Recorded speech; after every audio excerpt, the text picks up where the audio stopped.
ഏഷ്യാനെറ്റിൽ ഒരു സാധാരണ ജീവനക്കാരനായി തുടങ്ങിയ ഒരു കാസർഗോഡുകാരൻ ലോകത്തിലെ ഏറ്റവും വലിയ വിനോദ സാമ്രാജ്യമായ വാൾട്ട് ഡിസ്നിയുടെ പ്രസിഡന്റാണെന്ന് പറഞ്ഞാൽ നിങ്ങൾ വിശ്വസിക്കുമോ? ഒരു കേബിൾ ഓപ്പറേറ്ററിൽ നിന്ന് തുടങ്ങി ഏഷ്യാനെറ്റിന്റെ അമരക്കാരനായി നിന്ന് അതിനെ വിജയത്തിലേക്ക് നയിച്ച കെ മാധവൻ സാറാണ് അദ്ദേഹം.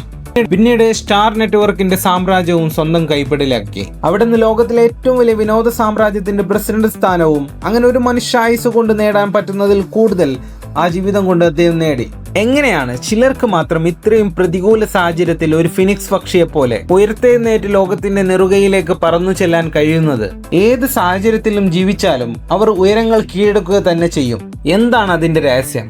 സാധാരണ ജീവിതത്തിൽ നിന്ന് അസാധാരണ വിജയത്തിലേക്ക് എങ്ങനെയാണ് അവർക്ക് എത്താൻ പറ്റുന്നത്? അതിനൊരു മാന്ത്രിക വിദ്യയുമില്ല. വലിയ വലിയ സ്വപ്നങ്ങൾ കാണുക, തടസ്സങ്ങളെ കവിഞ്ഞു മാറ്റി മുമ്പോട്ട് തന്നെ പോവുക. ഇത് കേവലം മാധവൻ സാർ, യൂസുഫ് അലിയെ പോലുള്ളവർക്ക് മാത്രം സാധിക്കുന്ന കാര്യമല്ല. ജീവിതത്തിൽ വലിയ സ്വപ്നം കാണാനും ഒരു ചുവട് മുമ്പോട്ട് വെക്കാനും സാധിക്കുന്ന ഏത് സാധാരണക്കാരനും ഇത് സാധ്യമാണ്.